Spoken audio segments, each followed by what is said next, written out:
Welcome to The Pestle, reviewing and breaking down movies to look for insights into the movie-making process. Hosted by Reality TV. Remember when Hulk Hogan had a reality show? A fake wrestler doing fake drama is like the first ingredient to time folding in on itself, isn't it? Now, let's dim the lights and start the show. Welcome, everyone, to The Pestle. Today's show is brought to you by Life in Excess magazine. Pay bottom dollar for a peek at what you'll never have, only in Life in Excess magazine. Welcome, everyone, to The Pestle. I am Wes. And I am Todd. And we are filmmakers who like to review films and learn from them and share that faux wisdom with our listeners. And then maybe... Faux wisdom. Faux, yeah. It's what we think we're learning anyway. Right. That's always the fun of, watching a film and walking away with whatever we can. Although one thing we did learn was not every movie plays everywhere all the time. And so... We originally were going to do Hamnet this week, and so if you haven't noticed, we are not doing Hamnet. Instead, we have another film that Todd will introduce momentarily. But that's the crazy thing about film distribution is sometimes you think a film is going to be everywhere, and yet it isn't. Luckily, though, there's been a massive new merger in the works that will certainly, make it even better, in 12 to 18 years, assuming that merger goes through. Of course, talking about... we got Nolan on our side. We have someone. Did you see that? No. What did he say? He called an emergency meeting with Netflix and Warner Brothers and the other people, top brass in the film industry, about this. Yeah. Great. We were talking about the merger or the acquisition of Netflix of Warner Brothers, which includes HBO and HBO Max. Yeah. And probably a dozen other subsidiary brands or whatever. I was actually talking to a friend a couple days ago, and I was like, yeah, I can't imagine someone like Christopher Nolan standing by. So that definitely warms the cockles of my heart. This is the same problem we've kind of had in the past. And I'm not going to go too deep. I'm no Quentin Tarantino when it comes to film history. But this was the whole point of creative artists, that they all came together. People like, the mustache. Not Hitler, the guy who played Hitler, Chaplin. Chaplin and a handful of other artists came together and was like, creative artists, let's come together and we'll fund our own projects and we'll have our own distribution outlet, and that way we're no longer beholden to studios. And that triggered a whole cascade of art that was worth being made, that excited people to go and see, and also rewarded the artists themselves, which is exactly what you want. That's the perfect cycle of art, right? It's people who have a passion to make a thing that then entices an audience to go and show up for it. And then, of course, you reward those artists for the thing that they made that the audience was excited about. And so they go and make more art. And the more of those kinds of pipelines that you have, the more competition you have, the more, incentive there is to compete for the audience's attention.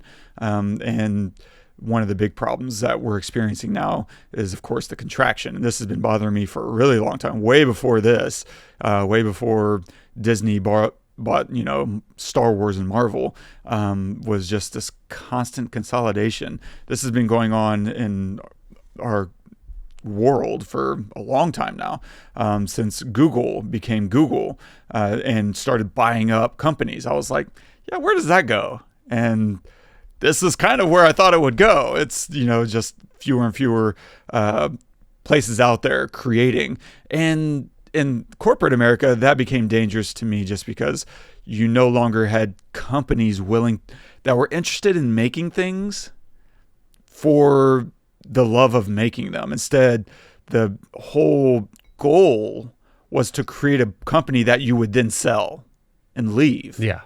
And that's such a myopic way to think about how you're creating value in the world, because then at a certain point, everything just became hostile towards the users, and like we're almost the impediment for business, which is a crazy thing to think. Us giving someone our money has become like this weird thing to kind of manipulate. And so that's where the idea of enshittification comes in. If you've never heard of that, I'll link it in the comments or in the show notes. But now we're seeing this exact same thing happening in art, in the film industry. We've seen this going on in music for quite a while. And I don't know. I could easily turn this into you and I talking about this for the entire episode. But someone like Nolan coming together, hopefully with people like Tarantino, who are in this for the right reasons, that aren't MBAs, who are looking at using the system as a means to an end instead of the means is the end. We make art because we make art. That's it. The end isn't how can we sell this to shareholders. And again, I'm trying my best to not get too side, but you need people who, and right now we have executives, and the reason why we don't get more Inglorious Basterds isn't because we don't have more Tarantinos out there. It's because we have executives who don't love film, who instead like film, and this is fun. It's cool because everyone else likes it. Therefore, you get to be in charge of something everyone else likes. But there's so much risk aversion. You don't want to fund an Inglorious Basterds and have it be a flop, and then everyone's looking at you. Well, of course, it wasn't a Marvel movie. Why'd you greenlight it? Why'd you spend all that money? You're fired. And so there's no incentive for people to go and make something. Whereas you have all these smaller companies, more. Not that A24 is A24 anymore. They become the next Fox, 20th Century Fox, and I could see A24 going more and more down this rabbit hole of the sure bet, the safe thing. But you need more neons, and what A24s have been, in order to have this incentive of how can we excite an audience? Because that's it. That's where the real money is. If you're an upstart, it's in doing the opposite. It's going contra to everything that's out there. And that's how A24 built their brand, was being weird and funky. And now they're becoming, I think, safer and safer. And they still take some swings, but it's only swings with their big guys, right? Ari Aster gets to make weird shit because he's Ari Aster. But he only gets to do that because he used to be this unknown factor. And it's like, oh, his idea is amazing. Anyway, so I have concerns if that's not apparent. And I've bloviated enough. Please weigh in, and then we can go into what we're here for. Well, the problem is not it. Yes, that is all the problem. But it's so if I'm the head of a studio and I have shareholders, which I do, right? I have to be a fiduciary, which means that if Netflix comes to me and offers me $82 billion to buy, if I say no, then my head is on a platter. Like, I'm not allowed to say no to $82 billion because I have investors, because I would be out. So I'm between a rock and a hard place if an offer is even made. I don't have the luxury of saying no. Because what they'll do is they'll replace me, and the person after me will say yes. So we need to have, like you said at the beginning of this, we need to have an organization that maybe has people buying into it, like a monthly subscription, right? But doesn't own a piece of the company. What they're doing is they're supporting this organization that promotes new films and up and coming artists, like yourself, to like make these brand new ideas, but that is not controlled by, the masses who have put money into it. Right. I mean, money has to come from somewhere. And I don't want it to come from the government. So it needs to come from people like you and me who care about this and who want like new stories to be told. If there was an organization that I knew could not be bought, right, and their whole goal was to support up and coming artists, to make new stories. And it doesn't have to be $100 million budgets. We're talking like the Blumhouse way of producing, like that we love. $1 million here, $1 million there. And it's all supported by people around the country, around the world even, that want this kind of thing to happen. I would buy into that easily. $10 a month, $5 a month for that. You get a couple 100,000 people, and all of a sudden you've got a lot of money every month coming in, and where your money's going to, and what it's going to end up into. And it could even be like, I know that distribution is difficult, right? So it doesn't necessarily have to be in theaters, but like if you're supporting people making films, maybe you build a streaming service of your own. Like this organization has a streaming service of its own. And if you buy into it, you have access to that. So that all your money goes to everything that's on that streaming service, like has been made because of your contribution. That sounds cool to me. I would buy into that any second. And as long as, it can't be bought by anyone, then there is no motivation to make, to make a deal with Netflix, right? And now, because like you want to think that, a huge conglomerate like Netflix or something is going to, support up and coming filmmakers, but I guarantee you they don't. I mean, there's probably like a little bit of funds earmarked for like ideas. Mm-hmm. I'm not saying that they don't do that, but the amount that they do, it cannot be the amount that what we need. So like, I feel like films today are kind of like music in the 2000s. What's happening? I don't know. If you think of the 90s, you can think of a type of music. If you think of the 80s, you can think of the type of music. You think of the 70s, you think of think of the 2000s, it's vanilla bullshit. It's just garbage. And there's almost nothing good that came out of it that wasn't there before.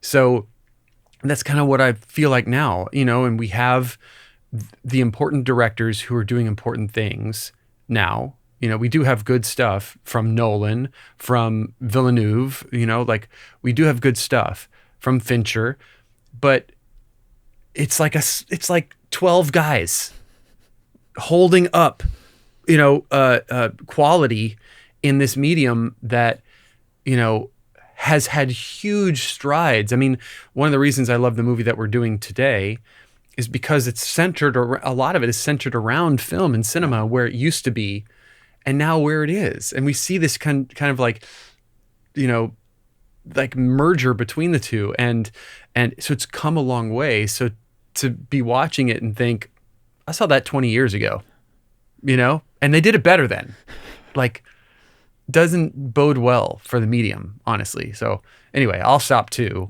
But I think that there's something there and that could be saved. And I just hope that it happens. Maybe we should make it. I don't know. Maybe. I don't know. I do frequently see people trying to create the new streaming service that rewards artists. And those pop up frequently, and it's hard. I mean, it's really hard to get a name on anything, whether it's a new company or a new creative project, let alone, do it well enough that warrants the name itself. Like, everything's impossible, but it's not. That's how it feels, right? Everything feels like nothing's ever going to work, but it does. Like, there's so much creativity and passion that we have in this world. Everyone brings to life, and I don't know where it goes, but there's definitely going to be.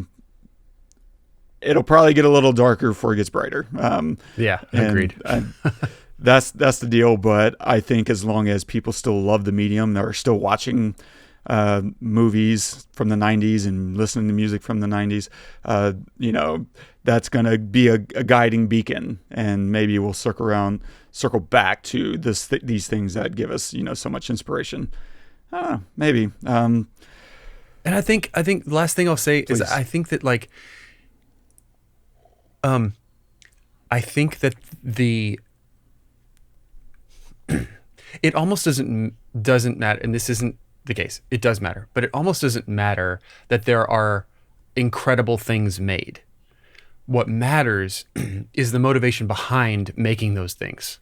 You know, so and what I say, that's the health of the industry. The health of the industry is not classic masterpieces made every year. The health of the industry is investment in hopefully masterpieces being made. That's the health, right? Because then you have people that say, I hope this makes a lot of money, but if it doesn't, you know, then we've learned from it, or we put out a new thing that we are proud of anyway, and great, on to the next, right? I mean, that's how you as a writer, like, that's how you operate, right? You're like, I'm going to make this thing that I love, I think is awesome. If it doesn't work, okay, on to the next, but I hope that it does. Like, that's how you feel best when you write, when you're like proud of what you made no matter what. Yep. I don't think that the industry is like that right now. I think it's just trying to make the next masterpiece or the next thing that's going to make more money, and to fund the next thing that's going to make more money, right? And to put more money in their pockets. It's not about the art, and it should be. And this is me talking as someone who isn't making those decisions, but if these people who are making the decisions have the medium in their hands, like, they're super important, you know, and so they have to, I don't know, they have to make decisions that prove that they care about it. So anyway, just thinking. Yeah, no, I feel it, man. I feel it. There's just not a lot of glory in funding something that ends up, you know, flopping and losing your job. And until you start to solve that problem of punishing a lack of risk, we're not going to start to see, interesting films being made, you know? Great point. Punishing lack of risk. Speaking of glory, what are we covering today, man? There you go, baby. There you go. We're covering today Inglorious Basterds, which I cannot believe after 347 episodes we have not covered. I know we've probably recommended it, but we are covering Quentin Tarantino's Inglorious Basterds. So if you haven't seen this film, please pause the episode and go watch it. We're going to spoil all the things. Yeah, we'll do our best. We'll definitely touch on some of the cinematography, talk about camera movement and the Bob Richardson special, as it's known, in lighting. And we'll touch on some of the story and writing, talk about conflict through character wants, and other such stuff and things and stuff. And a quick synopsis of the film. A Nazi-occupied France during World War II. In Nazi-occupied France during World War II, a plan to assassinate Nazi leaders by a group of Jewish U.S. soldiers coincides with a theater owner's vengeful plans for the same. It's written and directed by Quentin Tarantino. Cinematography by Robert Richardson, featuring Brad Pitt as Lieutenant Aldo, Melanie Laurent as Shoshana Emmanuelle, Christoph Waltz as Hans Landa, Eli Roth as Sergeant Donnie Donowitz, the Bear Jew, Michael Fassbender as Lieutenant Archie, Diane Kruger as Bridget von Hammersmark, Daniel Bruhl as Frederick Zoller, and Jacky Ido as Marcel.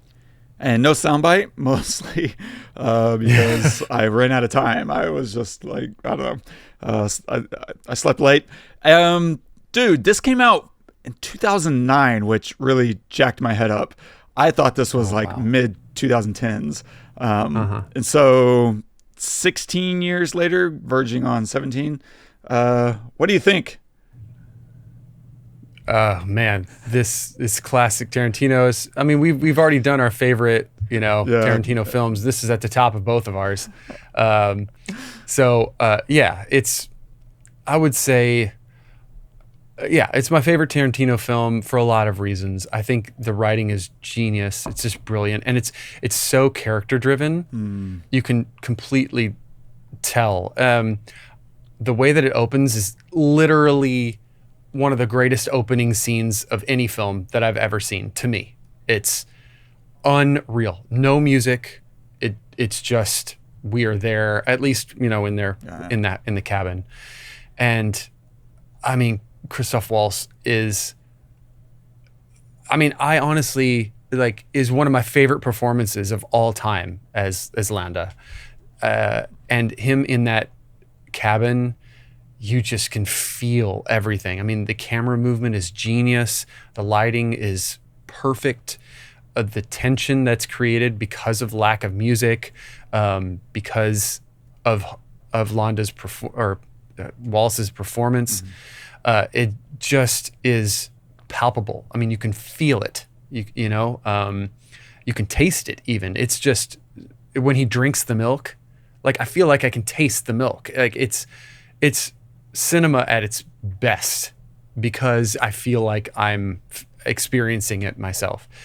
But I feel like that in multiple times throughout the film, you know. Brad Pitt's performance is otherworldly. I laugh so much, but it's so serious and so real. The brutality of it, I love. One of the reasons I love Tarantino is because you never know if any of his characters are safe.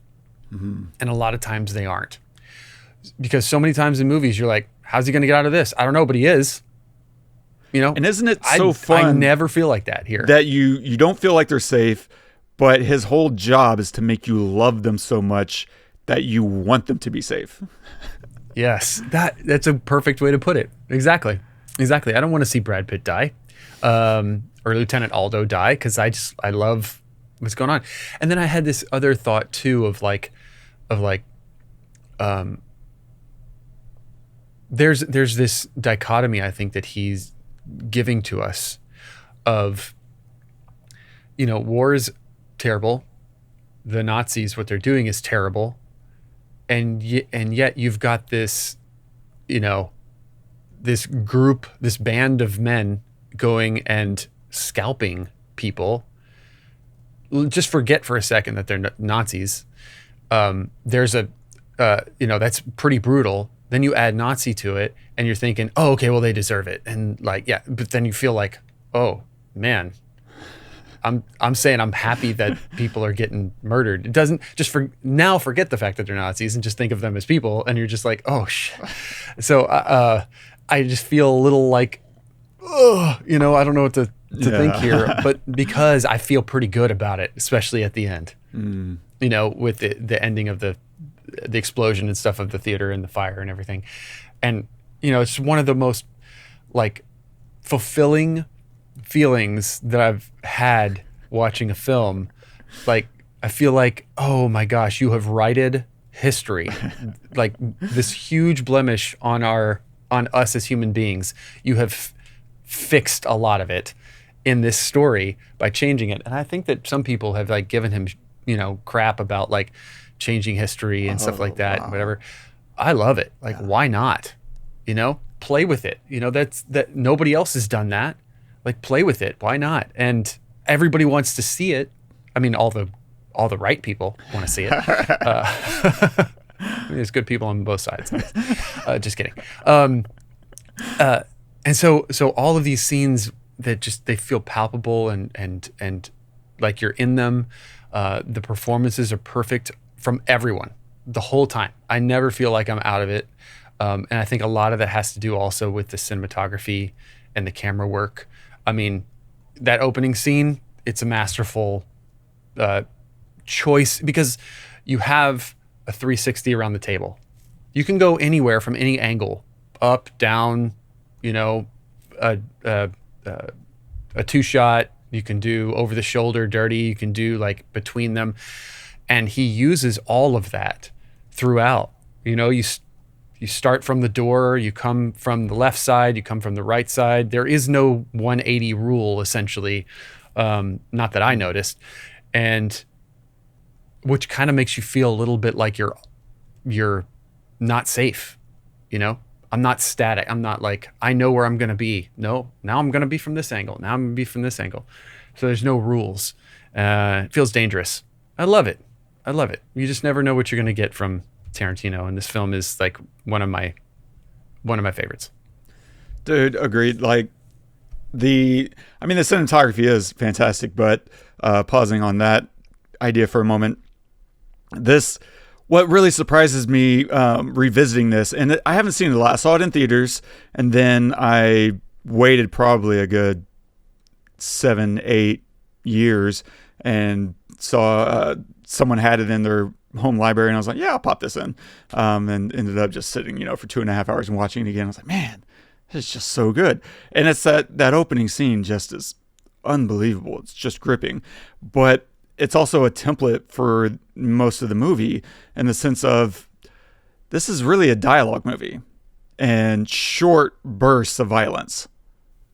Yeah, good point. And so to me, it reminds me, I haven't seen enough of these, and it's been a long time since I've watched one, but it has to me a very heavy styling of spaghetti westerns that you're anticipating violence, and half the joy is kind of that tease of waiting for the violence to leak out. And he clearly, is this a Enrico Morricone score? It sounds like his score. I'm gonna pull it up because I don't know who did the music. No, sounds like it though. It does, doesn't it? But it has all those kind of trappings between. I love the idea of taking. Is that Mozart at the beginning? Beethoven, Beethoven. Yeah, and it's intermingling, with the good Lord, the piano and the guitar, like the Spanish guitar, and it's just beautiful. Like, what a great genius idea of mixing in that artist with this other type of trapping. Spaghetti western. Good Lord, I'm going to get through it. Yeah, I mean, even the credits at the beginning, Mm-hmm. you have the credits at the beginning of it, and then a lot of the text that he uses has a font like spaghetti western. Not everywhere, but a lot of it does when he's introducing people and stuff. And then you have these shots of. There's one shot specifically, but that I can think of, but there's plenty others where like they're meeting von Hammersmark in the bar downstairs, whatever, and then the shootout happens, and there's this one like split second shot of this woman who gets shot, like the waitress. It like zooms in on her face, she screams, and then we pulled out and she's been shot and she falls down. That's so spaghetti western. Yeah, right? those crash zooms. Yes, exactly. That's what it is. Yeah. Thank you. It's just, it's this homage to it, from the 30s, I guess. And it's such a genius like way to incorporate a completely different genre.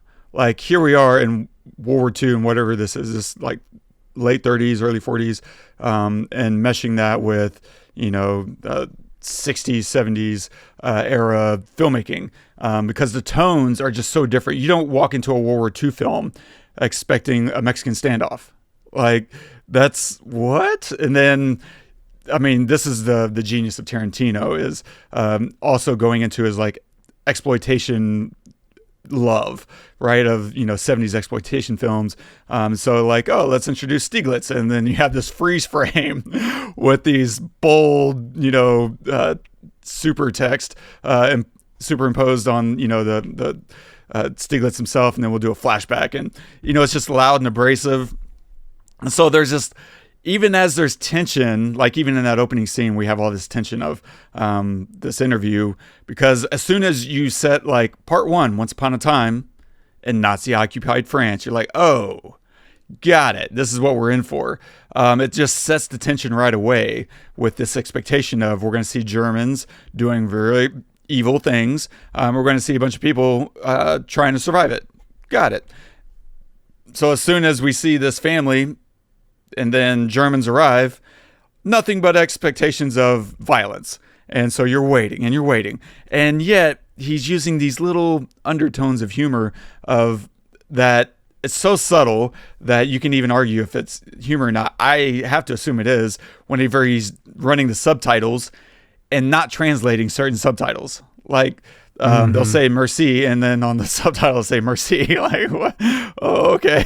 We. Yeah. We. That's just we. That's a good point. I didn't even notice that. I know what those mean, so I just kind of translated them automatically.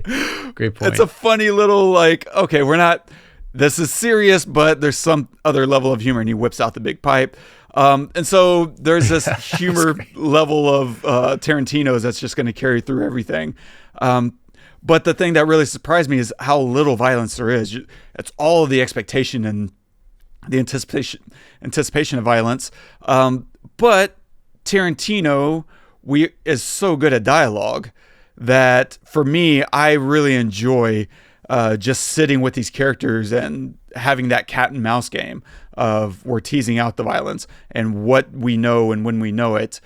Because at a certain point, they reveal in that opening, oh, there are people hiding underneath the floorboards.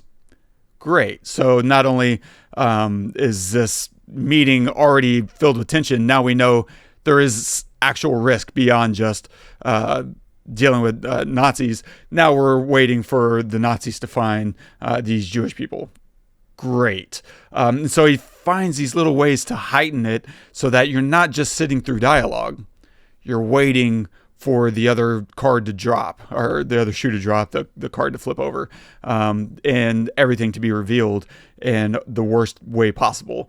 And the way that he's doing that too is using the cruelty of what we know about Nazis as a method of torturing the audience, like, and also humoring us. Like, we're finding some humor in it, which is perverse, which makes the humor that much, more rich because of all those conflicts that you were talking about earlier. Like, we're conflicted about like the Nazis being killed. We're also conflicted about what are we allowed to laugh at? And it's this interesting push and pull that we're experiencing throughout the entire 2.5 hours. That feels like 3.5 hours. And I get through this movie and I'm like, I think there's room to cut half an hour out of this thing. I don't know that you would want that though. Like, if it's just about pushing the plot forward and just about getting to the reveals and the punches, sure, you could probably trim out half an hour, but it ruins the movie at the same time. This is an experience that we're going through, and the experience is the tension. It is the tease of waiting for the guns to start, getting pulled out and fired. And so for me, as just an audience member, I love sitting through this dialogue, and that anticipation. It also means that I'm not going to watch this all the time. Like, watching this once a decade, great. I will have a good time. But I don't think I want to just have this as an annual event, as opposed to, like, I'm probably going to watch Lord of the Rings once a year and Band of Brothers once a year. This, I'm good every 5 to 10 years, and getting a good dose of Hans Landa and Donnie Donowitz. Eli Roth is just so good in that role, which this gets into this whole, spaghetti Western thing, because that moment where Donowitz comes out, right? Well, I'll come back to that little interrogation moment, but just that long tease of the bat clanging and the pitch black, whatever that is, bridge tunnel. You're just hearing it. The music is building, right? And we're pushing in, and then finally he comes out. We see him, and then he comes up and he places the bat next to his head.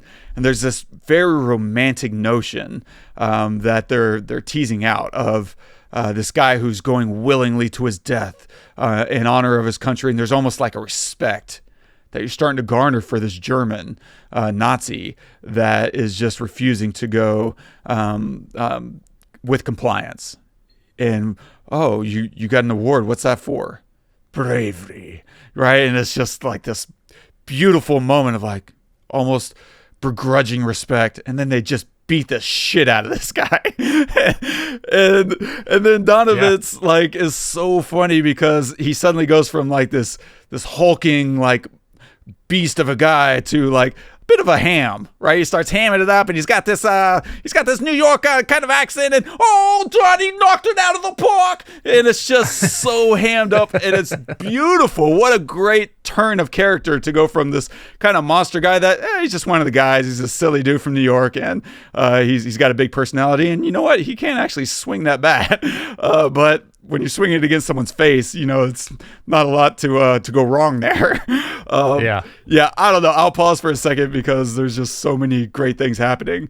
How do you feel just, I guess, about the lack of action and that rise? And then, other performances beyond the genius. This movie doesn't work without Christoph Waltz, for sure. But it doesn't. I guess it could work without Brad Pitt, but it's just so much more fun with him. Yeah. That so, you have fun, but it is also brutal. And I think it needs to be brutal so that you have that feeling at the end of like being happy that that they're all getting, slaughtered. And then also happy when Landa gets, the swastika carved in his head too at the very end. And there's always this sense, I think, at the end of Tarantino films, this sense of completion, or even if not everything is complete, because this isn't fully complete. Landa gets to the U.S. and who knows what happens after that, I guess. But I'm assuming because he gets the swastika in his head, that carved in his head, that he does get land, and he does get, I don't know, maybe not a medal, but a lot of the things he asked for. But at the same time, there's this feeling of, I got what I came for watching this film, that I didn't know that I was going to get. You feel like that at the end of Pulp Fiction. You feel like that at the end of Reservoir Dogs. You feel like that at the end of, I feel like every single Tarantino film. This one, for me the most, because I hate these people. There is nothing, even what's his name? The hero in the movie, the sniper guy. Frederick Zoller. Yeah. Even him, he's very gracious to her, and he's very kind, and he's a little full of himself, but he, for what he did, but at the same time, you can tell when he's watching the film at the end, he doesn't like it. Mm-hmm. And he even tells her, he's like, I don't like this part. So while he was taking life, he wasn't enjoying it. Like all the other Nazis that we've seen in this movie have enjoyed, taking life. And so, but even him, you're like, I hate this guy. I absolutely hate this guy. So when they all end up eventually dying, you have this feeling of yay. But I think you're totally right that it is a dialogue film, and that's why you feel the way you do about the characters, because you've heard them talk, what they stand for, what they're capable of, what they want, what their goals are, what they're willing to do to get them, what their fears are in some cases. It's just all there because it's well, it was on the page, but now it's you can see it being on the page. And it doesn't, everything that that Quentin Tarantino makes doesn't have to be a Kill Bill where there's blood all the time, everywhere. It's fun when that happens, not in this movie, but it's fun when that happens in other films. But in this case, I feel like also he's a little bit protecting us because, and making it about the characters rather than about constant violence. We've seen war films. We've seen films where for 2 hours straight, people are just dying all the time.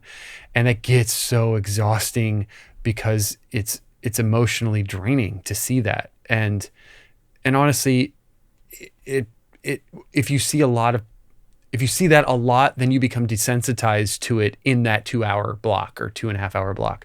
Right. So people who die at the end mean less than people who die at the beginning, right? When you're first getting used to what you're coming into. So here, I mean, we don't even see her family die. We just see them shooting at the floor, and then she gets away. So we really don't see anyone die. We just think we feel that they have died, and then we realize later that they have, obviously they have died.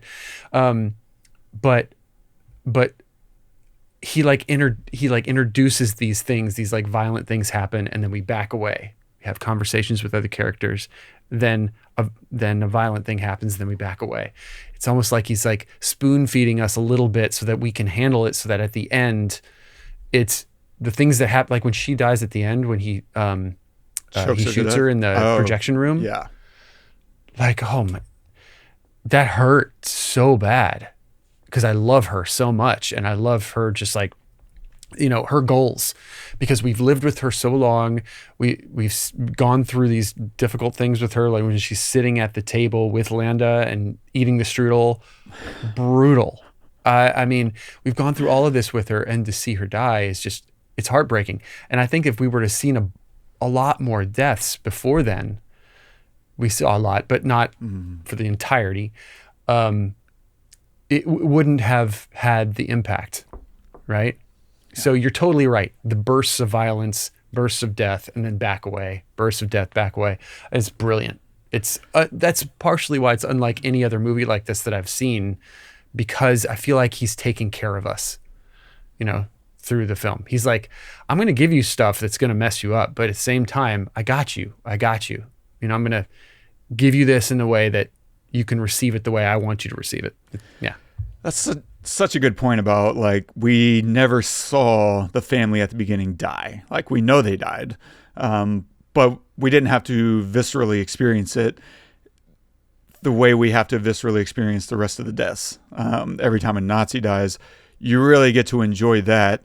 It's loud and silly, but whenever one of our guys die, you feel that, and it's painful. Like, we don't get to have a fun moment where that happens, right? When those two women die, von Hammersmark and Shoshana, like, those are brutal moments. Like, those are very personal, deeply troubling moments. And if you can watch that and laugh, you definitely need, you know, to dial up, you know, some therapy. But the rest of those deaths, you know, watching Hitler get blasted away, is handled in a very comedic and joyful kind of way. And so Tarantino is very deliberate in how he carries out violence. He knows what button he's pushing and why, and how it's going to impact the viewer. And this is, I think, true in pretty much all his films. You know, I've rewatched Django, I think, once, and same thing there. He knows how to make you laugh with a death, and he also knows how to make you, like, you know, very upset. And he's doing it with intention, and that's one of those things that's very tricky to do. It's hard to kill certain kinds of people and make it entertaining. Like, women are very hard. It's very hard to kill a woman and make it funny. Like, extremely hard. I've seen plenty of films fail at that. They're looking for a laugh, and I'm like, that just didn't land. But when it works really well, and for very specific reasons. And he knows, okay, if we're gonna watch our guys die, whether it's one of the I don't know, the Suicide Squad, one of the bastards, or one of the women, you know, that we're rooting for, he's very specific in how he's going to carry that out. And I just really love the touch of how he treats death and violence, because he knows the difference between entertainment and also affecting, you know, the viewer. I also love, you know, you brought up the revisionist history that he uses, and you're right, man. I mean, the first time watching this, we're all expecting, like, how is Hitler going to get out of this? Or, man, you know, and the twist of watching Hitler die just erupts the, you know, audience. Like, everyone is just like, yeah.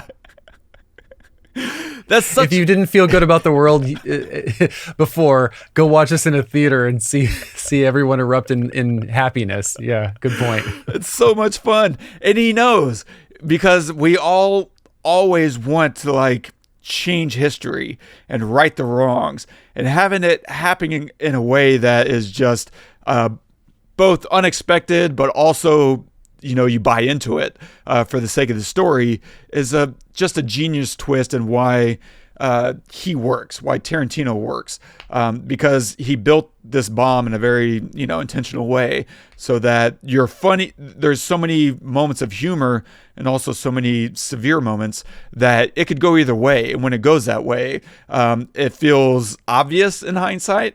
And also like, yeah, it's uplifting in its own, kind of way. And for me, it's very fun, not just because, the movie itself is fun, but also because I just get very exhausted with the way, and I made a film about this, too many filmmakers and storytellers just kind of rip a page out of history and then milk it for tears and for dollars. And that is very frustrating. So whenever I see someone like Tarantino, like Nolan, like Kubrick, who revisits history but explores it in their own specific way, I have a great deal of respect, because it doesn't take a lot of imagination to do a biography, right? And just be like, oh, we're going to take this biography and we're going to make it a little more dramatic for the movie theater experience, which is generally fine. But it's also kind of tired. To just make a bad thing that happened and make it worse, and just to kind of shove it in the audience's face. And so whenever one of these, people that I'm talking about decide to revisit history and do it in their own specific way, I just have a great deal of respect, because they're not taking the easy route. Instead, they're finding their own voice and their own perspective in a moment of time, whether it's, Kubrick looking at, Vietnam with Full Metal Jacket, or Dunkirk with Nolan. Those are very specific films, and it's not something that they could have just ripped out of a history book. They had to bring their self to it. Tarantino had to bring himself to this movie and to Once Upon a Time in Hollywood. Like, that is taking stuff that's actually happened and saying, okay, but this is how I feel about it. Enjoy or don't, that's up to you. But you will know that there's a voice in here that is singular to me. And so I have a great deal of respect for Tarantino's voice here. Yeah, I'll run through a few notes. It won't take very long.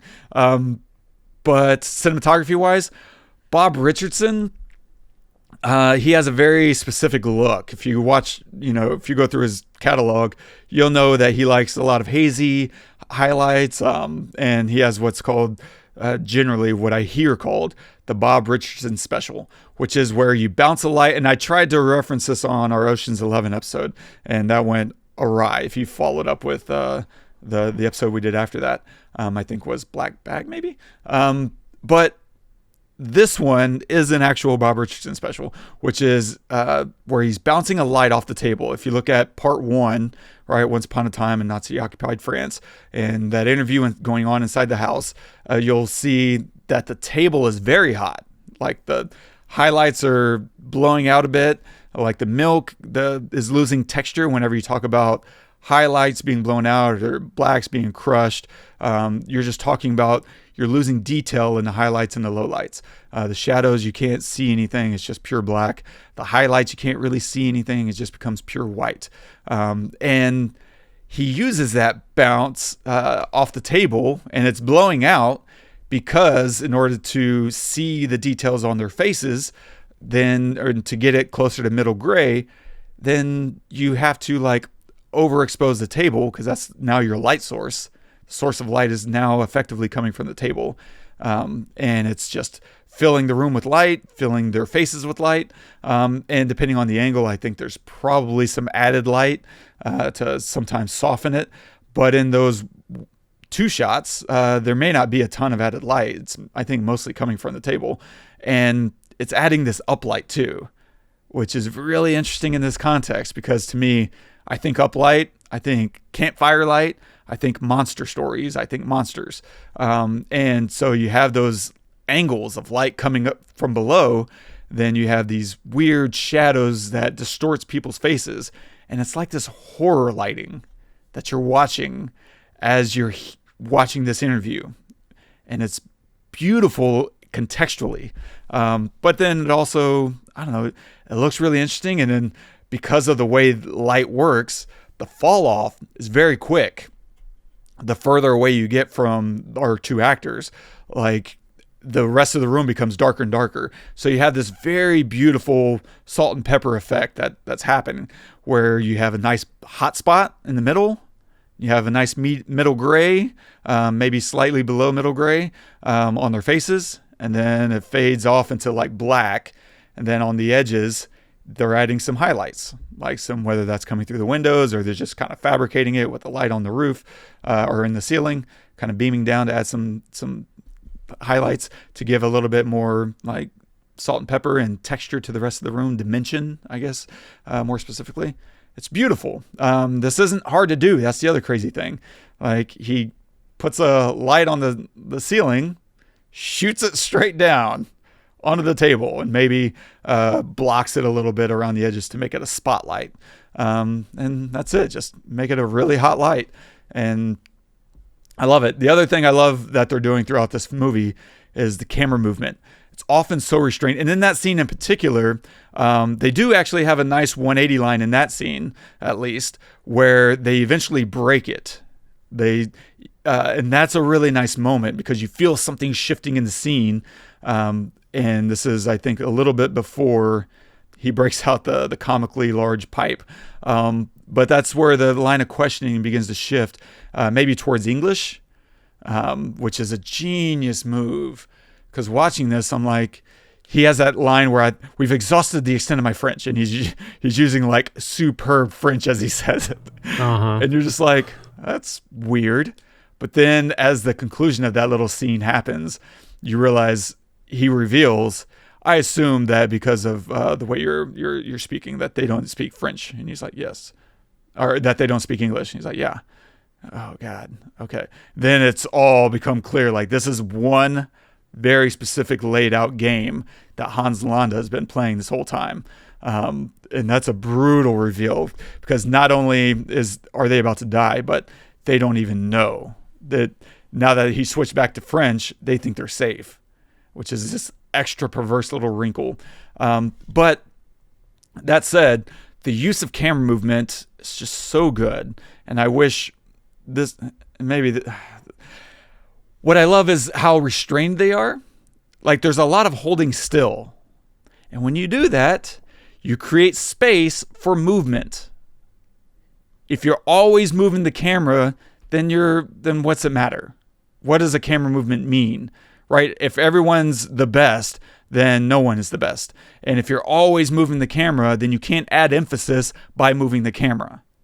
It becomes virtually impossible because all you've been doing this whole time is moving the camera anyway. So in order to create emphasis with camera movement, you also need to create that contrast through stillness. And they do that in spades in this movie. They find a great way, and we're doing that constantly throughout this interview at the table in part one, until we suddenly start booming down through his leg, through his boot, through the floor to finally reveal there's people down here and they're hiding. Oh crap. And now we cut back to these spaces and it's just great. But if you don't feel the stillness, then whenever you do that boom down, the significance isn't going to be as good. And I'll probably touch on that here in a few moments, but story and writing, let's dive into this. Conflict comes through characters wanting something. And this is throughout the entire movie. You have someone wanting something and someone wanting the polar opposite. Part one, Once Upon a Time in Nazi-occupied France, which that title alone is brilliant because it sets the tension right away with this expectation, right? And then one of the cinematography things that I love is as she's running away at the end, the doorway is such a beautiful silhouette, frame within a frame, right? We're in the house. We're just watching her dead center move away from the house. And it's both a beautiful, like, breathless moment because we just saw her whole family die.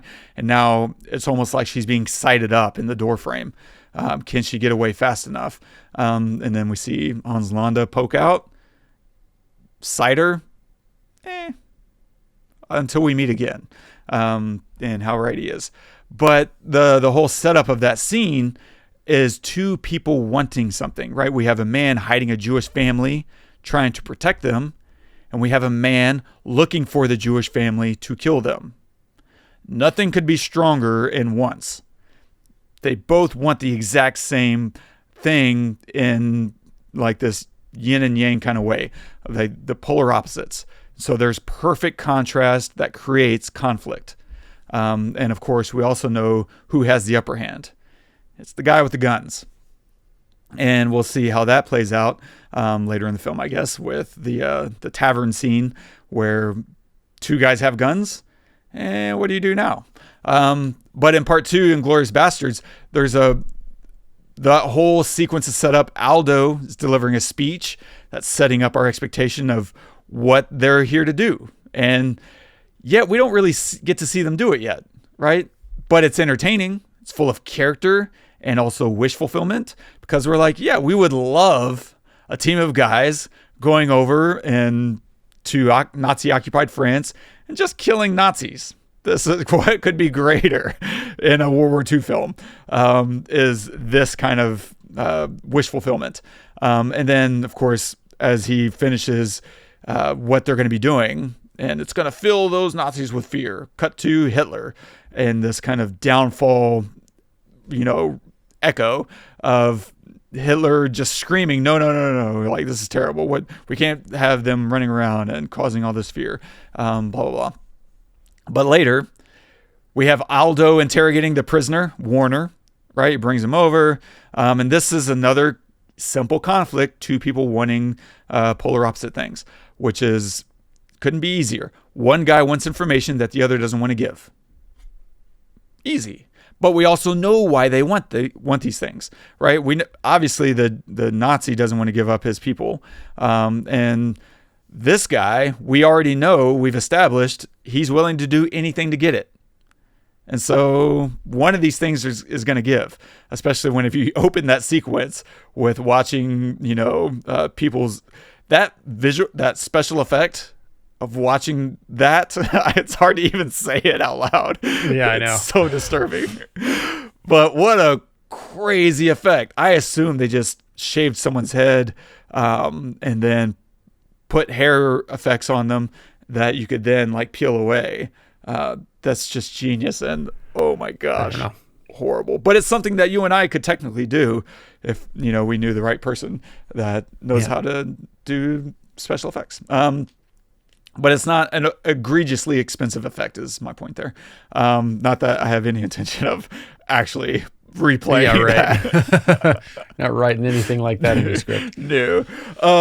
But it's a really great setup. Two guys wanting the same thing. And we're going to watch how the one with the upper hand, the guy with the gun, which is nice. Finally, we're on this side of the table because our guy has the power. Let's see the tactics, intimidation. And then we cut to an exposition of Stieglitz. Everybody knows about Stieglitz. And then we cut to his whole thing. It's like, okay, is that not enough? No? Cool. How about a reward? You get to go free. No? Okay. How about I threaten you? We have a guy here, the Bear Jew. What do you feel about that? And no? Cool. It works for me because that's all we really wanted in the first place. We don't, in the end, and this is great, they don't actually say it out loud, which makes it so much better, is we understand by the end, he had two more prisoners that he wanted to witness this guy getting beat to death. Because, cool, you and those guys know the exact same thing. I'm going to tease you, kill you. This guy's going to give me the real answers. And that's just this, we understand it by the end, and I love that. It's never stated out loud. That's respecting the audience, something that you and I always flip out for. And I thought that's just a brilliant stroke of writing. Lastly, I only got through part 3, which was Shoshana in my revisit. I watched it yesterday, and then this morning I woke up late. But I love, for one, the whole thing with Shoshana. The German dialogue sometimes isn't translated. Like as she's having conversation, sometimes we know what the Germans are saying, sometimes we don't. And I love that sometimes we don't get to know, and it's based on giving us her perspective, because, she doesn't speak German. So why not withhold it in the same way that we don't know? Great. The other moment of perspective that we get is when Landa, she gets forced to the restaurant, the quote unquote invitation. And then as it looks like she's getting out of this meeting with Goebbels, she's about to get out. And then suddenly Goebbels looks up and says, "Oh, Landa, you arrived." And I love this little moment because it's such a cool reveal of Landa, one, standing behind her, which is a perfect echo of her escape. He's now finally caught up. The last time they were in shots together, it wasn't. We couldn't get them both in the same shot. Like, she's too far away, running away, and now suddenly he's caught up to her, and he's right behind her.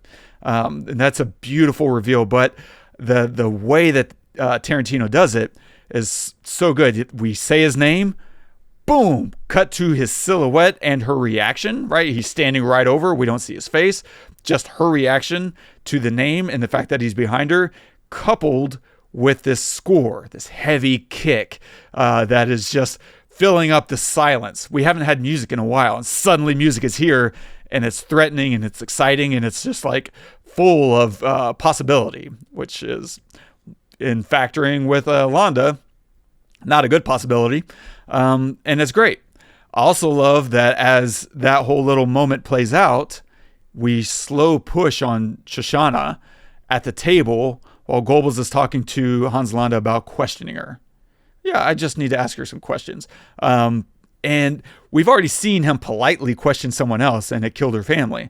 Now we're about to watch her go through the same thing that her friend went through, that ended up, killing her family. And so that's just a beautiful, again, the stillness of the camera before that moment adds a lot of emphasis to that slow push as we're just listening to a conversation, which I love. Not enough movies do this. Very few TV shows ever do this. This has been bothering me about certain big budget television shows. They just move the camera constantly because, and this is the real reason, it's because their writing is so hollow. They don't have anything interesting happening in their characters. Therefore, they make up for it with whipping the camera around. So next time you're watching your favorite sci-fi TV show, ask yourself, why is there so much movement in this camera?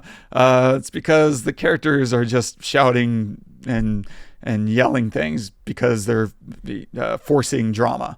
That's melodrama. That's hollow. But here, they withhold camera movement until we're now pushing in, watching her listen to a conversation, and nothing could be more thrilling. Great writing. Another little cinematography thing that I loved, that's built into the story, is as the test screening finishes, right? Goebbels wants to go and test out the theater. And so they're all walking out of the theater. And as they're exiting, we watch them from above as they walk through the lobby and exit. And that's not without a purpose. It's giving us a sense of perspective, because then we reveal Marcel watching from above. This is so frustrating to me because I watch filmmakers. This is why I like to study these people, is because I don't want to go into my own projects thinking about what's a cool angle. I want to go into my projects thinking about what does this reveal about the story. And here, he didn't shoot it because it looked good. He shot it because it's revealing there's a whole other thing happening here, which is Marcel is watching. And Marcel is about to have a conversation with Shoshana. Great. What can we learn? And so it's giving the audience information. It's not just, this is a cool thing. Instead, we're about to reveal some other element to the story. And that's Marcel. Yeah. Imagine the same shot or the same scene, but from the other direction. Like, what would that make? Like, so if you think about, like, okay, why does this work so well to be up where Marcel is to reveal him, instead of like shooting from the perspective of where you're at the door shooting back as they're walking maybe past the camera, and you see Marcel come out like at the top of the stairs. This is so much more, this positioning, to your point, is so much more telling because it's from the perspective of Marcel. So we feel like we are part of their like plan. Yeah. Right. We feel like we're part of them instead of feeling like we're just looking into the plan. Right. So, and then to your point, then she walks up the stairs to him. So they come together now. This is all one shot. Like, she just walks up the stairs to him with the camera staying up here. We don't need to cut from down low, revealing Marcel, to then back up. Like, we don't need that. It's fantastic. Great point noticing that. So good. My last little note, barely, is during the failed rendezvous in the tavern, botching the German accent and German customs sets up a really great tension for the finale. And it's very subtle in how they don't bring it up ever again. But having Aldo perform the worst accent ever, whenever we just saw Lieutenant Archie, Hickox, do a really good German accent and get called out, noticed. Now we're watching him do a bad Italian accent. We're like, yeah, this isn't going to fly, let alone win. Arrivederci. Yeah. This is perfect. I speak the most Italian, so I'll go. What? And then the other guys just keep talking with their hands. Like, it's such a setting up that beforehand by watching someone get caught doing a really good job. Just subtly reinforces this idea of it's funny. One, we get a lot of laugh out of it, but we're also like, there's no way he's getting away with this. Let alone when Hans Landa breaks out impeccable Italian. It's just like, okay, now he's playing again. He's doing what he does, which is playing with his food. And then it happens. But overall, I think as a writer, any one of these scenes are great to watch, because another thing that bothers me with like TV writing is just how poorly some of their dialogue work is from a perspective of building some kind of arc into a scene. If you have a 5-10 minute dialogue scene, that's fine, but you need within that to build in twists and reveals and expectations and reversals. Like, if you're not doing that, or if you're doing that multiple times within a dialogue scene, you've probably overwritten your dialogue scene. You've probably not figured out the point of this scene. Normally, right, in a normal movie, not in a Tarantino movie, in a normal movie, an average scene is going to run like 2 pages. And that's great. You can do a lot in those 2 pages, but it specifically allows you to get to the point of your scene rather quick. Tarantino here is still extending these scenes by, that opening scene is 20 minutes, right? And probably a good 17, 18 of that is them at the table.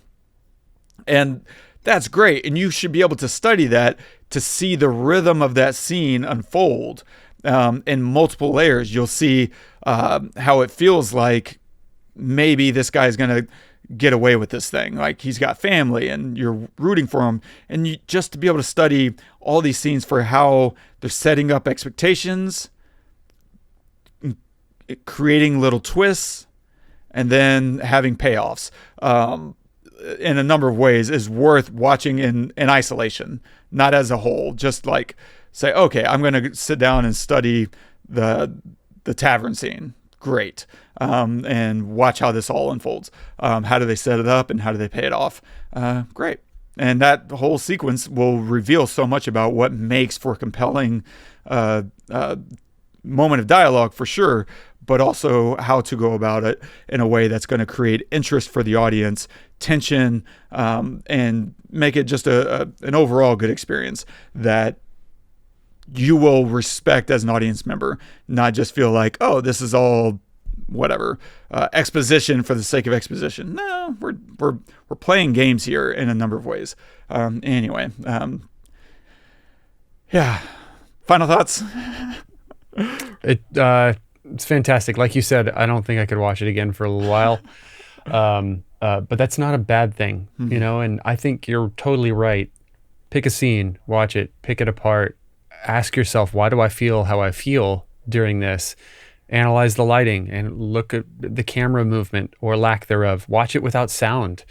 There's one shot specifically in I think chapter 2 with the bastards where the guy is breaking and like pointing out where the where and the camera's just moving between them, and then he points to where on the map to where the soldiers are, and then the camera starts to tilt back up but then cuts in between, like, so we never get back up to the translator.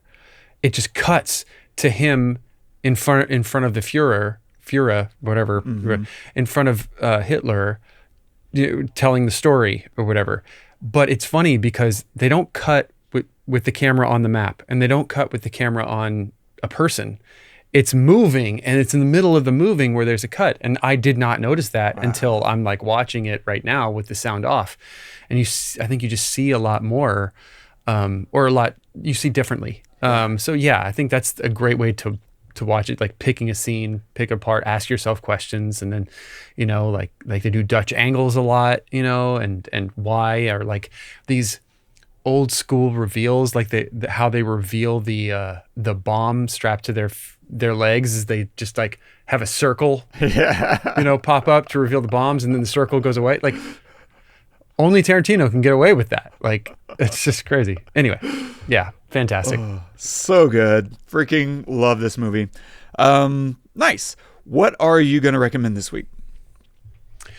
So this week I'm going to recommend a film on Netflix. You know, it's funny that we talked about Netflix earlier, but I'm going to recommend a film called Train Dreams, which I feel like is kind of like under the radar of a lot of people. If you haven't seen it, I definitely it's brutal in some ways, but it's beautiful. It's got Joel Edgerton and Felicity Jones in it, so nice. Amazing. Yeah, you got me. You know, we love both of them. Yeah. If you haven't seen it, I totally recommend it. It's slow, but it is gorgeous, and brutal, but it's gorgeous, and really well acted, and yeah, not a whole ton of dialogue. Honestly, it's a lot of like physical acting. So if you're an actor, definitely watch that. Dude, well done. I'm going to recommend Downfall. If you've never watched this, it's from like 2004. It's a German film, I believe. Definitely in German. And it's a great movie. Like, this is the movie, I don't know if y'all remember, like 10, 15 years ago, people kept using this scene of Hitler getting really pissed off at his guys, and they're afraid of like giving him bad news. And they kept re-subtitling it with memes of like someone getting bad news about the Dallas Cowboys, and it's just like, what, they did what? They're not going to make the playoffs, but what about the, you know? And they just kept recycling it for all kinds of silly things, and it became a meme. It's one of our early memes, video memes anyway, but it's actually a great movie, and it's worth watching. If you've never seen it, you know, take the whatever it is, 2 hours, and sit down and pour a glass of Scottish, you know, whiskey or whatever, and scotch, and just get through it. It's really strong, and will invoke a lot of thoughts and feelings about World War II that you probably, you know, maybe haven't had before. And so worth watching for sure. And stay tuned for next week. We are going to do, is any of these striking your fancy, or is there anything else that you want to throw in the hat, throw in the ring? Yeah, Argo. You want to do Argies? Nice. So stay tuned for next week.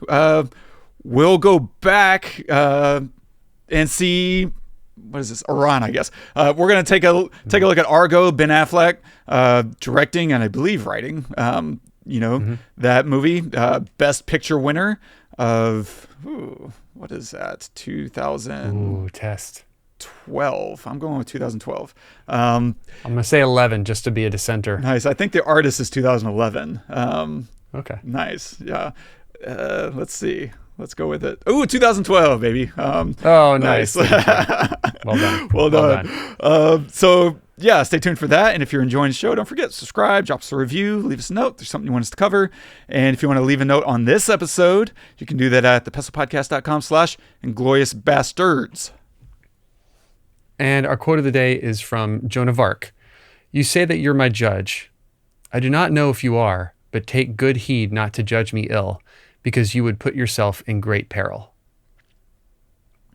Wow. What do you make of that? What do you hear when you hear that?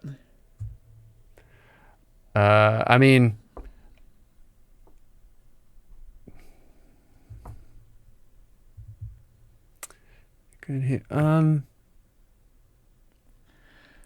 so I feel like it's at first it starts out like, don't judge anybody, but then it turns into a threat.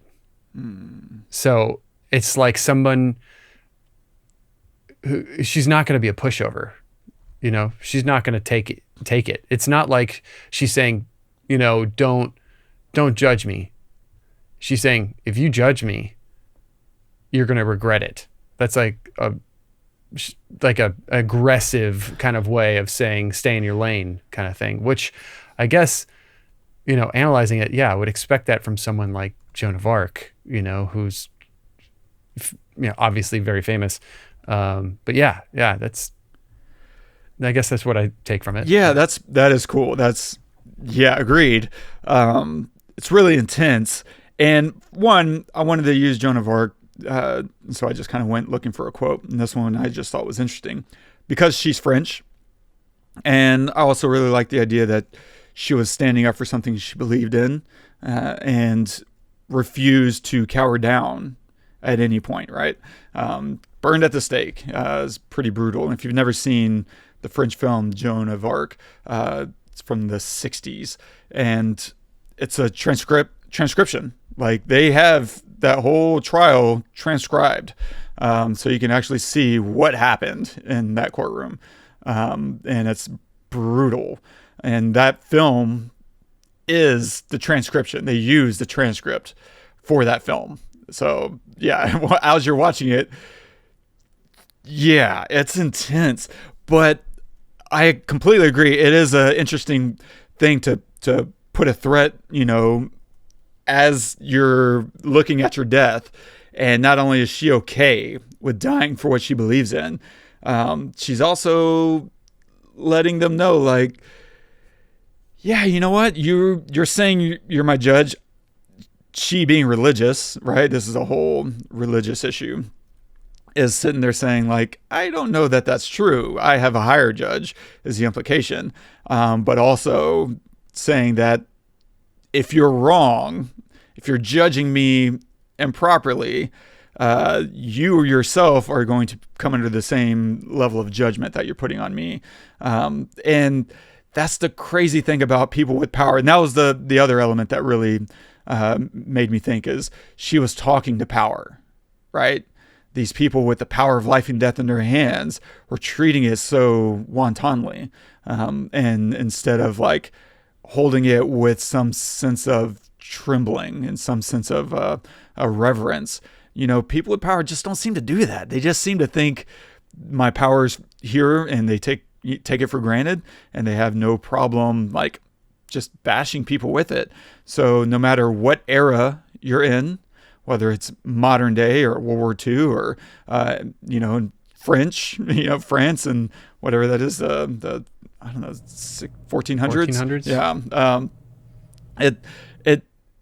It could always turn against you. It's not forever. Power is never forever. And the more you come to understand that whatever power you have now will eventually come under someone else's power, that should completely change the way you approach your power. I've never understood that form of like, if I have power, then I'm better than you. Like, because at some point it will end or whatever, and you're not going to have anybody on your side. Isn't it better to share it, build everybody up so that, one, it'll probably last longer, and then two, if something happens, you've got people, supporting you. Like, it just seems like a no-brainer to me. I don't know. Yeah, people who aspire to power is maybe this is just a distant cousin to what we were talking about at the opening of the show. Like, the people who want these things seem to be broken in and of themselves. And therefore, when they get it, it's a weapon. It's not something, fire can heat your home or burn it down. And these people only see it as something to burn things down with. At some point, well said, you will burn yourself alive. Well said. Anyway, perfect. Done. Great quote, man. Great quote. Well, I had a blast. I can't believe it took us 350 episodes almost to do this, but I'm so glad we did. Hopefully you guys enjoyed what we talked about and maybe learned something. Let us know in the comments if there's something that you wanted to talk about too regarding this movie, because I'm sure that there's plenty out there. And recommend us to anybody who listens to podcasts and looks for this kind of stuff, who loves films. And if there's a film that you'd like to see us talk about, let us know. Maybe someday we will talk about it. Subscribe and review. It all helps. Until next time, I'm Todd. I'm Wes. Go watch some movies.